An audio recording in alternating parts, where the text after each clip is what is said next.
I stood at that altar in a dress that cost more than most people's cars, watching the man I planned to spend my life with lock eyes with his mistress walking down the aisle. Not walking toward redemption, walking toward him, toward us, toward the future he was about to shatter in front of 300 witnesses. The church smelled like lilies and old money. Everything about that moment was designed to look like a fairy tale. Imported chandeliers catching light like diamonds, silver-rimmed glasses filled with champagne that would never be toasted. A pianist playing Can't Help Falling in Love, like the universe had a sixth sense of humor.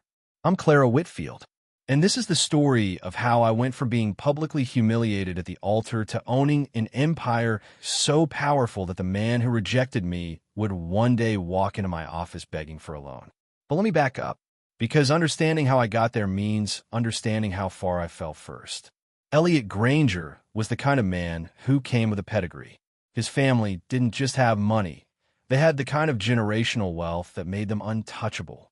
Hotels across the state, dealerships in 3 cities, property portfolios that stretched across county lines. He was charming, confident, and so used to getting exactly what he wanted that he'd never learned how to handle a no. He promised me forever. He gave me a ring that caught the light in a way that made everyone around us jealous. He whispered things in my ear that I desperately wanted to believe, and I chose to ignore every red flag because I was so tired of being lonely. Hi viewers, kindly tell us where you're watching from and what time it is. Warm welcome to the family. Enjoy the story. When the priest asked if Elliot would take me as his wife, there was a pause. Just long enough for the whole room to feel it. Just long enough for me to feel my chest tighten. Then came the sound I'll never forget. Soft heels on marble. A woman's voice cutting through the silence like a knife. Elliot, are you really doing this? You told me she was nothing. Every single head turned. Mine was already spinning. There she was, Vanessa, his mistress, standing at the back of the church like she owned it, holding her own bouquet like it was a trophy, like she just won something. The whispers started immediately. People leaning toward each other, covering their mouths with their hands, eyes wide like they were watching a car crash in slow motion. My mother gasped so loud that someone actually flinched. Elliot looked at me, then at her, then back at me. I'm sorry, Clara. I can't do this. Those were the words.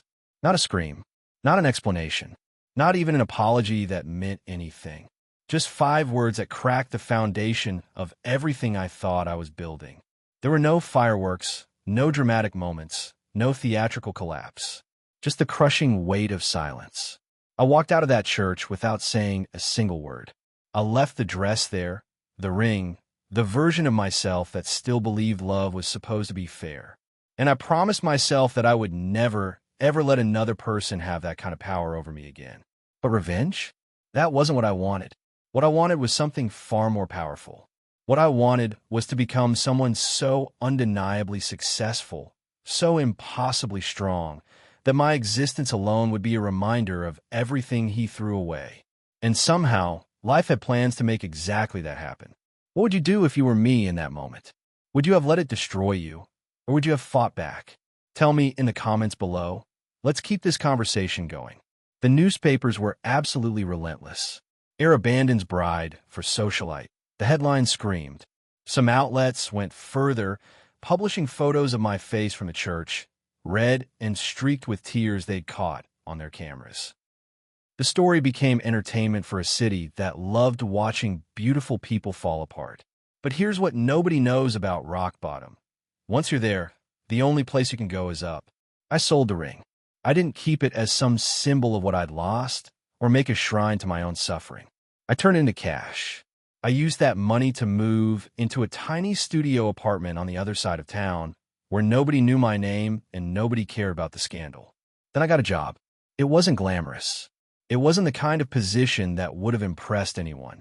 I was an assistant at a small real estate firm, working for a man named Alden Royce who barely seemed to notice me the first week I was there. He was quiet, methodical, and he had this way of building things that made it look simple until you realized how impossibly complex it actually was. Alden had built his entire empire by buying properties that nobody else wanted to touch. Foreclosures, distress sales, buildings that looked like they were held together with duct tape and prayers.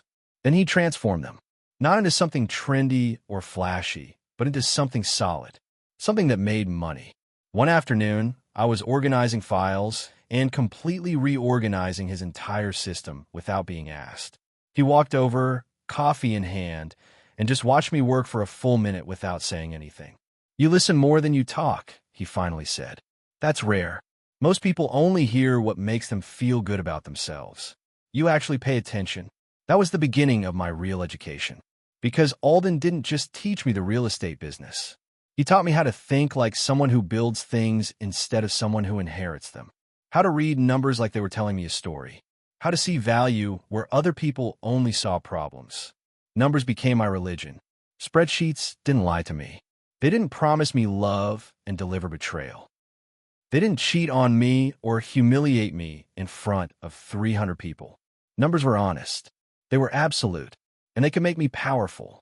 I worked there for 3 years, taking every shift I could get, staying late to study the market, learning how to negotiate, how to spot a deal before anyone else saw it coming. I was hungry in a way I'd never been hungry before. Not for money, for control, for independence, for the kind of strength that came from knowing nobody could ever hurt me like that again. Then one evening, Alden closed his laptop and looked at me like he was seeing me for the first time. "You ever think about starting something of your own?" he asked. I laughed. I actually laughed out loud. "With what?" I asked. "And do what?" "With the mind you've got and the discipline I've watched you build," he said. "And you'd build an empire. But this time it would be yours." That night, I went home to my tiny apartment, stood by the window, and for the first time since Elliot had destroyed my world, I didn't cry. I dreamed. And dreams, when they're backed by strategy and obsession, become reality. But the real question was, would I have the strength to see this through? Or would I collapse the first time someone challenged me? It took 7 years. 7 years of 18-hour days, of sleeping on the office floor, because going home felt like wasting time, of saying no to every distraction that tried to pull me away from what I was building. Alden eventually retired. Before he left, he sold me a percentage of his shares. Not because he felt sorry for me, not because I was his pet project, but because I'd earned it. I'd proven I could do this. I could build something from nothing. I renamed the company. Whitfield Holdings. My name, my rules, my empire. We developed luxury estates that sold before they were even finished. We built commercial hubs that became the centerpieces of neighborhoods. We acquired properties, transformed them, and watched as the market rewarded our vision over and over again. My name started appearing in business journals. People whispered about me at charity events I never attended. The public saw a woman in perfectly tailored suits, composure absolute, confidence radiating off her like heat. What they didn't see was the terrified girl who still lived inside me. The nights I sat in my office at 2 in the morning questioning every decision, hands shaking as I went over numbers. The mornings I walked into board meetings absolutely convinced they'd see through me, that someone would realize I was a fraud. But I never let them see it. That's the secret nobody tells you about success. Half of it is just refusing to break in front of people. And then life decided to complicate everything in the best possible way. His name was Lucas Hale. He came through the door as a financial consultant on a merger proposal I was working on, and he had this quiet smile that didn't demand attention from you. It just earned it, naturally, without trying. He wasn't flashy. He wasn't the kind of man who needed to prove anything to anyone. And maybe that was exactly why I trusted him from the moment he sat down across from my desk. We spent weeks going over spreadsheets together. We took calls late into the evening. And somewhere between discussing asset valuations and market projections, something shifted. It wasn't dramatic. It wasn't a moment of sparks or lightning or any of that movie stuff. It was gentler than that, like rain after a long drought. One afternoon, as we were finishing up, he asked me something nobody had ever bothered to ask before. "Do you ever miss who you were?" he said. "Before all of this? Before the empire?" I looked at him. I looked at his face, at his sincerity, and I made a choice to be honest in a way I hadn't been with another human being in years. "Yes," I whispered, "but I don't envy her anymore." He smiled. This soft, knowing smile, and he said, "Good, because she walked through fire so this version of you could exist." That connection grew slowly. Small glances across conference tables. Shared coffees at 4 in the morning when we were both too wired to sleep. Conversations about things that had nothing to do with business, but everything to do with who we actually were underneath all the professional polish. It was a love that didn't consume me. It was a love that steadied me. And I needed that more than I needed anything else. I thought I finally found my peace. I thought that building my empire and finding Lucas meant I'd outrun the pain of my past completely. I was wrong, because on a Thursday morning, my assistant buzzed my phone and said words I never expected to hear again. "There's a Mr. Granger here to see you. He says it's urgent." Everything stopped. What would happen when I came face to face with the man who destroyed me? Would I stay composed, or would 7 years of buried anger come flooding back? And more importantly, what did he want from me? The name hit me like a punch to the gut, but I didn't let it show. I took a breath. I straightened the papers on my desk, and I told her to send him in. The man who walked through that door wasn't the confident, untouchable heir who'd left me at the altar. He was thinner. His face was lined in ways that suggested he hadn't slept properly in years. His eyes had that desperate look of someone who'd gambled everything and lost. For a second, he didn't recognize me. Or maybe he did, but couldn't believe what he was looking at. "Clara." His voice cracked like he wasn't quite sure. "You own Whitfield Holdings?" I gestured to the seat across from my desk. Calm as still water, controlled as a chess player who'd already won 3 moves ahead. "Yes," I said. "I suppose you're here for the financing proposal." He fumbled with his briefcase, sliding a folder across my desk with shaking hands. The desperation coming off him was almost tangible. "Our company's been struggling since the market downturn," he said. "Liquidity issues, cash flow problems. We need a loan to stabilize operations before things completely collapse." I opened the folder. The numbers told me everything. Granger Industries was drowning. They were bleeding money. They'd made terrible investments, trusted the wrong people, and now they were scrambling for a life raft. And I was the only one strong enough to throw one. I could have humiliated him. I could have reminded him of the church, the witnesses, the way he'd chosen another woman in front of 300 people. I could have said something cutting and cruel and watched his face fall. But I didn't, because silence, I'd learned, was far more powerful than any insult. "Interesting," I said lightly, scanning the proposal. "You're asking for $10 million. He nodded desperately. "We'd offer equity as collateral. We've got property holdings, assets, everything. We're good for it. We just need time." I closed the folder without finishing the rest of the pages. "We'll review it," I said. "You'll hear from us in 2 weeks." Relief flooded his face. His shoulders sagged like he'd been holding his breath underwater and finally broke through to air. "Clara," he started. "Mr. Granger," I interrupted gently. "Let's keep this professional." There was a pause. He nodded, shame flickering across his features like a light switch someone kept flipping on and off. "Of course," he said quietly. "Thank you." As he left my office, I saw her through the glass walls. Vanessa, waiting in the lobby, tapping her phone impatiently. When she saw me, when recognition hit her face, I watched her expression shift from boredom to absolute terror. She clutched Elliot's arm and whispered something. He looked back at me one more time, and I knew exactly what she was saying. She was telling him who I'd become, and she was terrified of what that meant. But Elliot had no idea what was actually about to happen. Neither did Vanessa, because the real game hadn't even started yet. I hadn't rejected their loan. I was setting a trap, and in 2 weeks I was going to destroy everything they'd built, not out of revenge, but out of pure, calculated business strategy. What do you think Elliot deserves after what he did to Clara? Would you have helped him, or would you have let him fail? Tell me in the comments. I want to know what you would do. The board meeting was exactly 14 days later.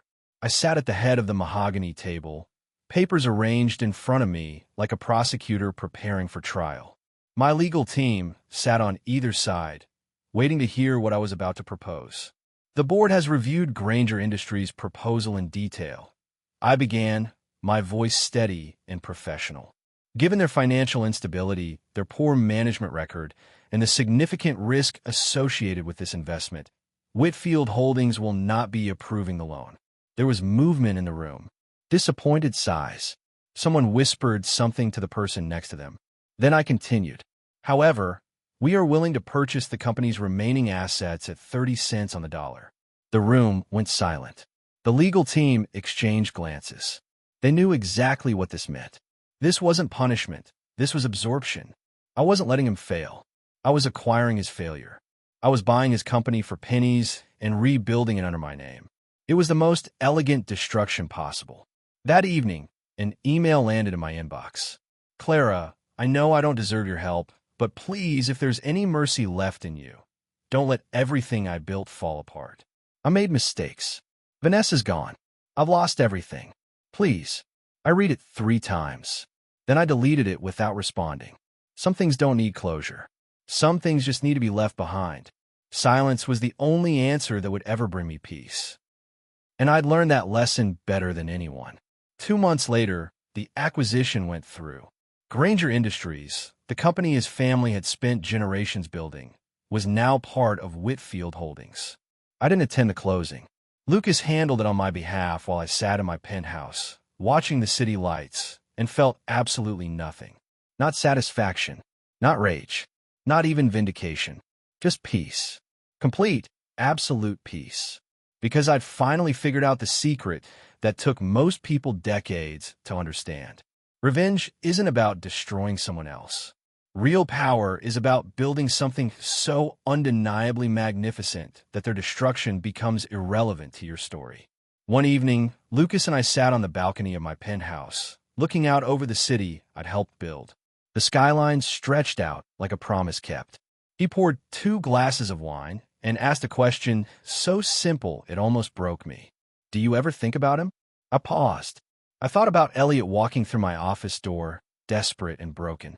I thought about Vanessa's face when she realized who I'd become. I thought about that moment at the altar when my entire world collapsed. Sometimes I admitted, but only as a chapter, not the whole book. He smiled and leaned back in his chair, completely satisfied with that answer. Then that's growth, he said. The night breeze carried the scent of jasmine from the garden below. I leaned against him, feeling the calm I'd once thought I'd never know again.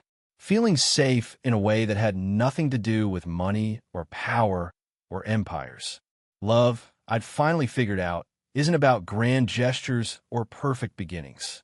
It's not about being rescued by someone who has everything figured out.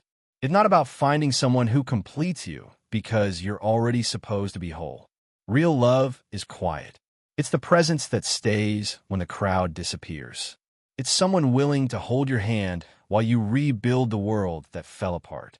It's knowing that someone sees you, truly sees you, and chooses to stay anyway. As I looked out at the skyline, at the empire I'd built from nothing but ashes and obsession and pure determination, I whispered something I never thought I'd say. He rejected me on the day he thought he'd won, I said softly. But life has a beautiful way of balancing the scales. Lucas pressed his forehead gently against mine and asked, "And now? What happens now, Clara?" I looked at him. I looked at the city. I looked at everything I'd built from the wreckage of my old life. Now I don't need revenge, I said. I have something better. I have peace. I have purpose. I have a life that's mine and nobody else's. He kissed my forehead, and in that moment, I understood something profound. The best revenge isn't revenge at all.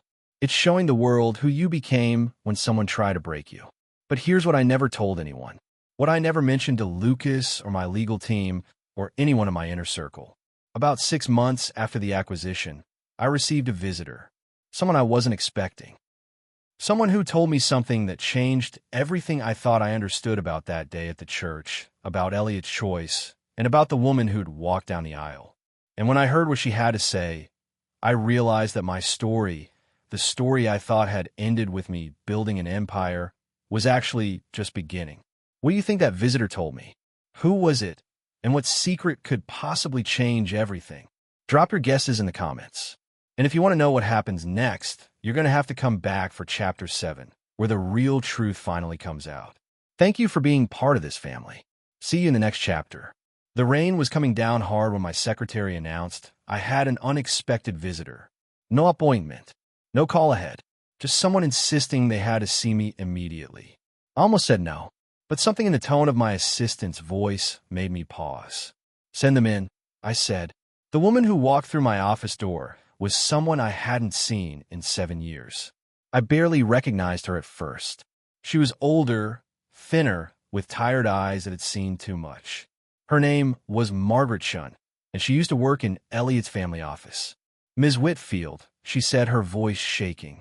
I know I'm the last person you want to see, and I don't have much of a right to ask for your time. But I have something to tell you. Something about that day. Something about why Elliot did what he did. I didn't know what she wanted, but curiosity, the kind I thought I'd killed years ago, suddenly came alive in me.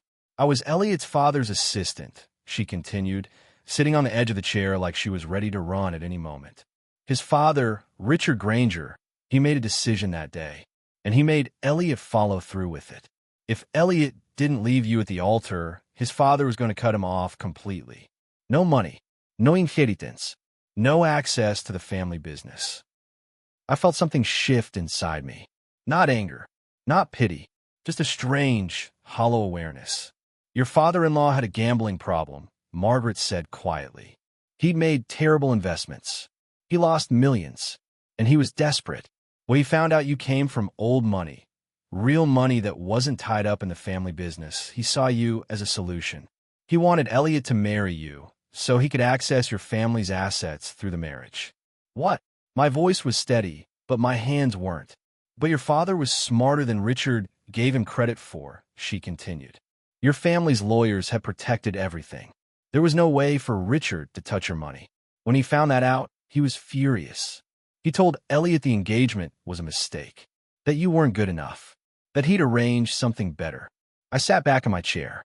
My entire understanding of that day was shifting like sand. He arranged for Vanessa? I asked. Vanessa's family had connections to investors who could bail Richard out, Margaret said. Not through marriage, through business. So he orchestrated the whole thing. The public humiliation, leaving you at the altar, it was deliberate. It was meant to save his own skin. Why are you telling me this now? I asked. Margaret's eyes filled with tears. Because 3 months ago, Richard Granger had a massive stroke. He's in a care facility. He can't speak. He can't move. And Elliot found out the truth. He found out what his father had done. He's been trying to figure out how to contact you. He's been trying to find a way to apologize, but he knows nothing he says will ever fix what happened. I stood up. I walked to the window. I looked out at the city, my city, the one I'd built from the ashes of my humiliation. That's not why you came here, I said, still facing the window. Tell me the real reason. There was silence. Then Margaret said something that made everything I thought I'd survive come flooding back. Elliot's father committed financial fraud. Massive fraud. He stole from his investors, from his own partners, from people who trusted him. The FBI has been building a case for years. And the only person who has enough documentation to prove it, the only person with access to all the records, is you. When you acquired Granger Industries, you gained access to the company archives. The evidence is there, Ms. Whitfield. Everything they need is in those files. My chest tightened. I turned back to face her. Elliot doesn't know I'm here, Margaret continued. He doesn't know I'm telling you this. But I've watched too many good people get hurt by that family. And I've watched you become the woman you deserve to be all along. I came here because I thought you should know the truth. Not to punish Elliot, but so that you understand what happened to you wasn't your fault. It was never about you. After she left, I sat in my office for hours. I didn't move. I didn't call anyone. I just sat there, holding on to the one thing that had sustained me for 7 years. My righteous certainty that I'd been wronged and that I'd fixed it through my own strength. But now I was learning that my story wasn't what I thought it was. None of it. The question that kept running through my head was simple but terrifying. If Elliot didn't choose Vanessa over me because he loved her, if his father forced him into that public humiliation to cover up his own crimes, then what did that mean for everything I'd built? What did that mean for the woman I'd become? And more importantly, did I want to know the whole truth? Because something told me that this revelation was just the beginning of a much darker story that was about to unfold. Would you forgive someone if you learned they were a victim too, just like you? Or would the damage already done be too deep to ever repair? Leave your thoughts in the comments. This is getting deeper than any of us expected, and I need to hear what you think happens next. I didn't sleep that night. I spent the hours between midnight and dawn in the archives of my own company, pulling files that technically belong to me now, but felt like I was uncovering something I had no right to see. Margaret had been right. Everything was there. Falsified documents, money trails that led to shell companies, bribes to city officials, loans taken out under fraudulent names. Richard Granger hadn't just made bad investments. He'd committed systematic, deliberate fraud that had destroyed dozens of people's lives. People who'd trusted him with their savings, their retirement funds, their children's college money. I found a file labeled Granger Family Trust and opened it. My hands were shaking. Inside were documents related to not just the family business, but to something else, something personal, something that made me understand why Margaret had really come to me. Elliot had tried to stop his father, multiple times. There were emails I found, drafts that were never sent, where Elliot wrote to regulatory agencies considering whistleblowing. But every time, something stopped him. Every time, his father found out and threatened him. One email, dated just weeks before my wedding, made me sit back in shock. I can't do this anymore. I can't live with what he's done. I told him I was going to go to the authorities. He said if I did, he'd make sure I never worked in this city again. He said he'd destroy me, just like he destroyed everyone else. And then he told me something about Clara. He said he checked in her family, and he knew things. Things that would hurt her. I don't know what he meant, but I believe him. I believe he'd do it. That email was dated the day before the wedding. I leaned back in my chair and let the pieces of the puzzle finally come together. Elliot hadn't chosen Vanessa. He'd been manipulated by his father into sacrificing me to cover up a crime.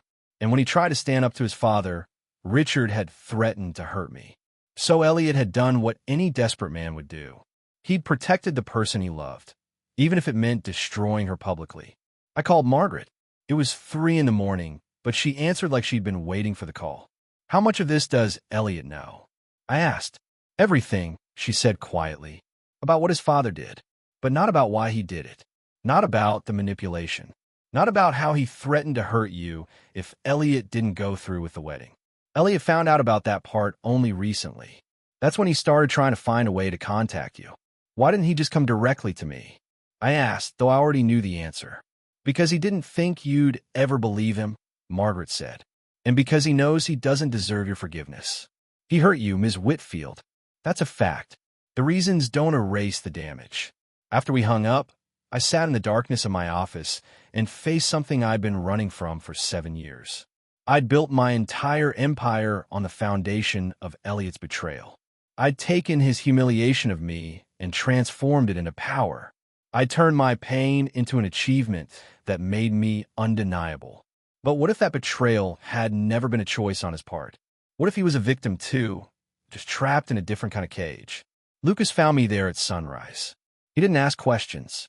He just sat beside me and held my hand while I told him everything. What are you going to do? He asked when I finished. I don't know, I admitted. Part of me wants to expose Richard Granger for what he is. The evidence is solid. The FBI could make a case. Justice would be served. But, Lucas prompted, because he knew me well enough to know there was a but. But that would destroy Elliot too, I said. It would destroy his reputation. It would destroy what's left of his life. And he's already been destroyed by his own father. That's not your responsibility to fix, Lucas said gently. I know, I said, but it is my choice. The next morning, I called a private investigator I'd worked with before and gave her very specific instructions. I want to know everything about Richard Granger's victims. I wanted names. I wanted amounts. I wanted to understand the full scope of what he'd stolen and destroyed. And then I started making phone calls to people I knew, lawyers, financial experts, people with access to resources that could help. But I didn't tell anyone what I was doing, not even Lucas, because I was about to make a choice that would define not just the rest of my story, but the kind of person I actually was underneath the empire I'd built. The question was, would I use this power to destroy, or would I use it to rebuild? And was there even a difference anymore? Drop your predictions in the comments. Do you think Claire is going to help Elliot expose his father, or something we haven't even thought of yet. Your theories matter, and they're inspiring people all over the world. It took me 3 months to set it all up. 3 months of quiet, methodical work that nobody knew about. I hired the best forensic accountants money could buy. I worked with the FBI quietly, providing them with documents that would build an airtight case against Richard Granger. I contacted every one of his victims I could find and helped them understand that justice might actually be coming. And then I did something nobody expected. I called Elliot. He answered on the third ring, his voice cautious like he was bracing for an attack. "Clara," he said, and there was something in the way he said my name, something that suggested he'd spent years rehearsing it. "I need you to come to my office," I said. "Alone. No lawyers. No Vanessa. Just you." When he walked in, I barely recognized him. 7 years of guilt and regret had worn him down to something fragile. He looked at me like I was about to pass a sentence he'd already accepted. "I know what your father did," I said without preamble. "I know what he made you do. I know he threatened me to keep you in line." Elliot's face went pale. "Clara, I also know that you tried to stop him," I continued. "I found the emails, the draft messages to the authorities.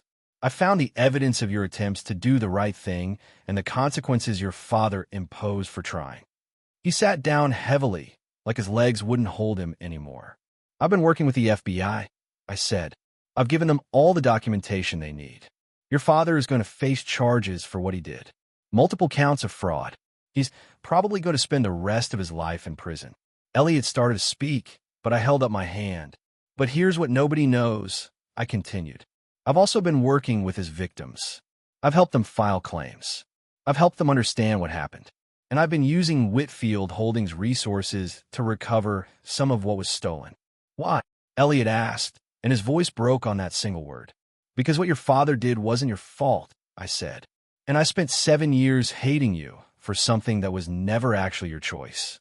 That was a waste. 7 years of anger directed at the wrong person." I stood up and walked to the window. The city stretched out below, beautiful and complex and full of stories like mine and Elliot's. "I'm not forgiving you for what you did at the altar," I said quietly. "That was real.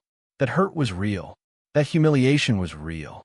Those things don't just disappear because now I understand the context." "I know," Elliot said, "but I'm also not going to let your father's crimes define the rest of your life," I continued. "I've made arrangements. When the case goes public, the documentation I've released will make it clear that you were a victim too, that you tried to stop him, that you've been living under his control and threats." Elliot stood up, tears streaming down his face. "You're going to let me go?" he asked like he couldn't quite believe it. "I'm going to do something better," I said, turning to face him. "I'm going to give you a choice. A real choice. The kind your father never let you have." I slid a folder across my desk toward him. "There's money in there. Not charity. Not pity. Restitution. I've calculated what my family lost when your father decided to take us as collateral for his crimes. I've also included investment capital. Enough for you to start fresh somewhere else. Enough for you to build something that's actually yours." Elliot opened the folder and went very still. "This is too much," he said. "No," I replied. "This is exactly enough. It's what you deserve. A chance to start over. A chance to make your own decisions. A chance to become something other than your father's son." He looked at me, and for a moment, I saw something I hadn't expected to see. Not gratitude exactly, but recognition. The recognition that I was offering him something he'd never given me at the altar. "Mercy. What happens to us?" he asked quietly. "To you and me? We move on," I said. "You take that money and you go build a life that's actually worth living. And I stay here and continue building the empire I've created.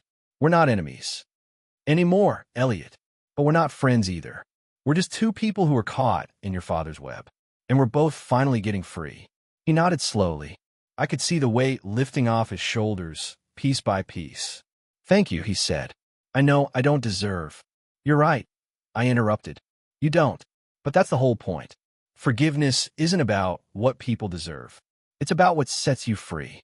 He left my office that afternoon with a folder full of documents and a second chance that most people never get.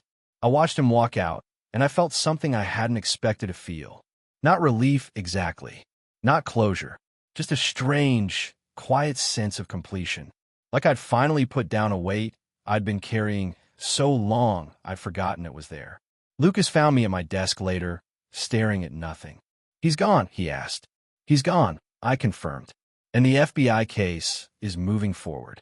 Richard Granger's going to face justice. His victims are going to get answers. And Elliot's going to get a real chance to figure out who he is without his father's shadow." Lucas sat beside me and took my hand. "How does it feel?" he asked.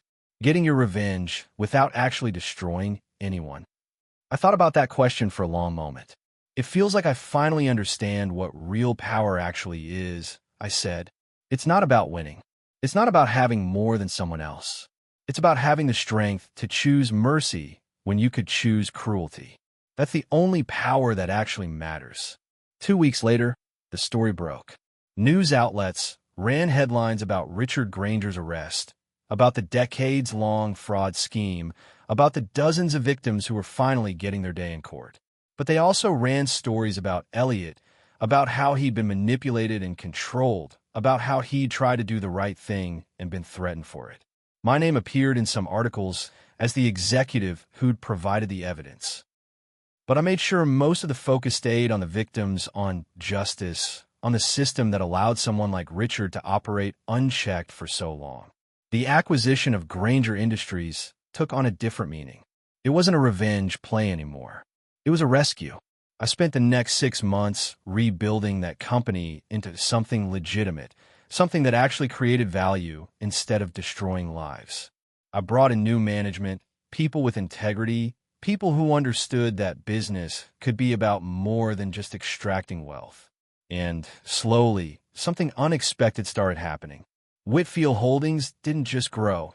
It transformed into something different, something better. We became known not just for our business acumen, but for the way we treated people, for the opportunities we created, for the communities we actually invested in rather than just exploited. People started writing articles about me differently, not as the woman who'd been humiliated and built an empire out of spite, but as a leader who understood that success without integrity was just a prettier version of failure. It was better, but it wasn't the ending I expected. Because one evening, exactly a year after Margaret had walked into my office with the truth, I received an email. It was from Elliot. He'd been careful to respect my boundary and hadn't contacted me directly until now. But he needed to tell me something. He wrote about his new life, about the company he'd started, a legitimate real estate development firm that focused on affordable housing for communities that had been ignored by the market. He wrote about how every day he tried to be better than his father, to build something that actually helped people instead of hurting them. And then he wrote something that made me stop cold. He got married. Not to Vanessa. They'd broken up years ago. He'd married someone he'd met through his work, a woman who knew nothing about his past, a woman who'd fallen in love with who he actually was, not who his family name suggested he should be. And they were expecting a child. He wrote, "I wanted you to know that I'm finally living a life that's actually mine. And I have you to thank for that. You gave me a choice when I thought I'd lost the ability to make my own decisions. That changed everything. I hope you know that wherever you are, whatever you're building, you've already won. Not because you destroyed me, but because you chose to save me instead." I read that email 3 times, and then I showed it to Lucas. He found his happy ending. Lucas said, reading over my shoulder. "We both did," I said, "just not the way either of us expected." That night, Lucas asked me to marry him, not with some grand romantic gesture, just sitting on our balcony under the stars with his hand in mine and a simple question, "Will you marry me?" And I said yes, not because I needed someone to complete me, not because I was running from something anymore, but because he saw me, truly saw me with all my edges and scars and obsessions, and he chose to stay. The wedding was nothing like the one that was supposed to happen 7 years ago. It was small and intimate, just close friends and family. It was honest. It was real. It was mine. And as I stood there saying vows to a man who actually deserved me, I thought about that girl in the white dress at the altar, the one who believed love meant surrendering everything. She'd had to die so that I could become the woman standing here now. And I was grateful for that death. Grateful for the fire that had burned away everything false and left only what was real. 5 years passed. 5 years of building, growing, learning, becoming. Whitfield Holdings expanded into 5 different states. We developed communities. We created jobs. We invested in education in neighborhoods that desperately needed resources. And somewhere along the way, I became something I never expected. I became happy. Not the desperate, grasping kind of happiness that comes from winning against someone else, but the quiet, deep kind that comes from knowing you're building something that matters, that you're making a real difference, that your existence is about more than just proving a point. Lucas and I started a foundation dedicated to helping people who've been victims of financial fraud. We funded therapy, education, legal assistance for anyone who needed it. I became an advocate for reform in the real estate industry, pushing for regulations that would prevent the kind of predatory behavior Richard Granger had engaged in for so long. And every single year on the anniversary of my wedding day, the one that never happened, I did something most people would think was crazy. I donated money to Elliot's nonprofit, not because I still felt guilty, not because I was trying to maintain some connection, but because his work was important and I believed in it. Because sometimes the best way to move past pain is to help ensure that pain doesn't happen to someone else. Then one day, something unexpected happened. I was in my office reviewing a proposal when my assistant buzzed me. "There's a woman here to see you," she said. "She says her name is Sophia Granger, and it's extremely important." My heart stopped for a second. Granger, the name I thought I'd finally put behind me. "Send her in," I said. The woman who walked through my door was in her mid-20s, beautiful in a way that suggested she carried confidence like most people carried keys. She had Elliot's eyes, but everything else about her was her own. "Ms. Whitfield," she said, extending her hand. "My name is Sophia Granger. I'm Elliot's daughter." I stood and shook her hand, trying to understand why Elliot's child would be coming to see me. "My father told me your whole story," Sophia said, sitting down without waiting to be invited. "Everything. From the altar to the fraud case to the foundation you started. He told me how you gave him a choice when you could have destroyed him." "That was a long time ago," I said carefully. "It was," Sophia agreed. "But it shaped everything I believe about what it means to be a good person. My father is a good man, but he only became that because you chose to give him the opportunity. And I'm here because I think you should know that your choice mattered. Not just to him, but to me. To the community my father serves. To everyone his nonprofit helps." I didn't know what to say. I made that choice for myself, not for recognition or gratitude. "I'm also here," Sophia continued, "because I'm starting my own nonprofit. I'm working with people who've been through fraud and trauma. And I wanted to ask if you'd consider serving on my board." I looked at her, really looked at her, and I saw someone who was trying to build something good in the world, just like her father, just like I had been trying to do. "Tell me about your organization," I said. As she talked, I realized something profound. The pain that had started at the altar hadn't ended with Elliot leaving me. It had transformed. It had evolved. It had become part of a much larger story about redemption and second chances and the choice to be better than your circumstances. After Sophia left, I sat in my office and did something I hadn't done in years. I cried. Not tears of pain or anger or betrayal, but tears of gratitude for how far I'd come, for the woman I'd become, for the realization that my suffering hadn't been pointless. It had been the crucible in which something meaningful was being forged. That evening, I told Lucas the whole story. All of it. Every version I'd told myself along the way. Every lie I believed. Every truth I'd refused to see. "So what do you do now?" he asked. "I accept Sophia's invitation," I said. "I join her board. I help her do what I've been doing. I continue building something that matters." "And about Elliot?" he asked gently. "Are you finally at peace with what happened?" I thought about that question for a long moment. "Yes," I said. "I think I finally am. Not because I've forgiven and forgotten, but because I've understood. The person I became needed the pain he caused me. The strength I developed came from surviving something I thought would destroy me. And somewhere along the way, he needed the mercy I chose to give him. We both got what we needed from that experience. And now we both get to move forward." Lucas smiled and pulled me close. "That's wisdom," he said. That's real wisdom. A year later, I received an invitation. Not to a wedding this time, but to an event. Sophia was hosting a gala to raise funds for her nonprofit.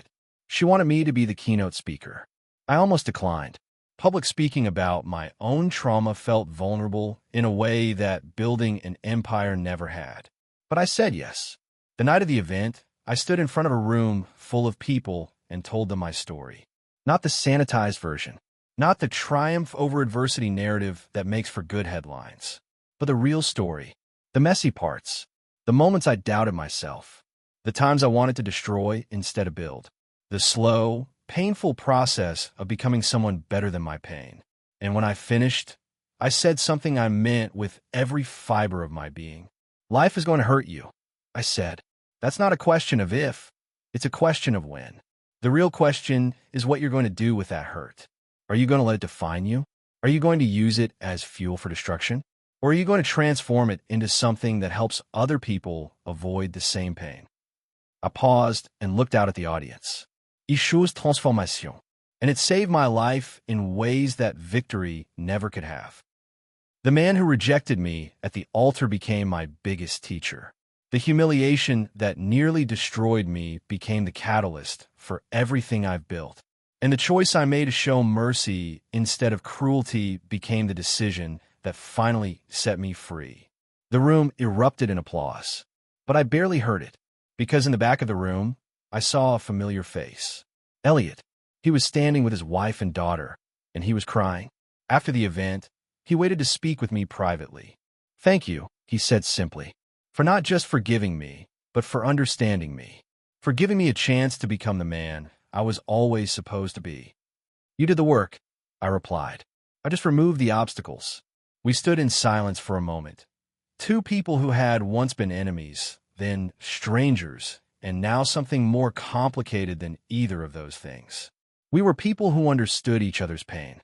We were witnesses to each other's transformation. I have one question, Elliot said finally, and I need you to answer honestly. Okay, I said. Do you ever regret it? He asked. Being merciful instead of vengeful? Sometimes I wonder if I deserve mercy, or if I should have paid for what I did. I looked at him, at his face that had aged and matured and become genuinely good. No, I said, I don't regret it. Because mercy doesn't mean pretending the harm didn't happen. It just means choosing to believe that people can change, that they can become better. And you did, Elliot. You actually did. He nodded and walked back to his family. And I watched them leave together, knowing that somewhere, 7 years ago, in a church full of lilies and old money and broken promises, the seeds of this moment had been planted. I walked back to Lucas, who was waiting for me with a smile. Ready to go home? He asked. More than ready, I said, as we drove through the city I'd built, the city that had built me. I looked out at the lights and thought about everything that had happened. The altar, the humiliation, the obsession, the empire, the discovery of truth, the choice to be merciful, the slow, patient work of healing not just myself, but everyone around me. I thought about the girl in the white dress who believed that love meant losing yourself. I thought about the woman I'd become, strong, yes, but also kind, powerful, yes, but also compassionate. And I realized something that changed everything I thought I knew about my own story. The best revenge isn't revenge at all. It's becoming the person who doesn't need revenge anymore.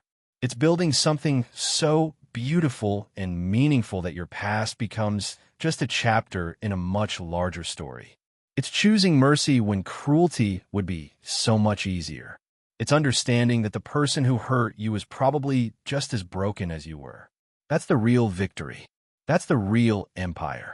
And that's the woman I became on the day I chose to let Elliot go instead of destroying him. Thank you so much for following Clara's journey with me, for caring about her story, for thinking about the deeper questions about forgiveness and growth, and what it means to truly move past pain. Subscribe to this channel and turn on notifications so you don't miss a single story. We have incredible stories coming. Stories about resilience, about redemption, about the incredible strength that lives inside every single person who refuses to let their circumstances define them. Share your thoughts in the comments. Which moment in Clara's story affected you the most? What would you have done differently? Your perspective matters. Your voice matters.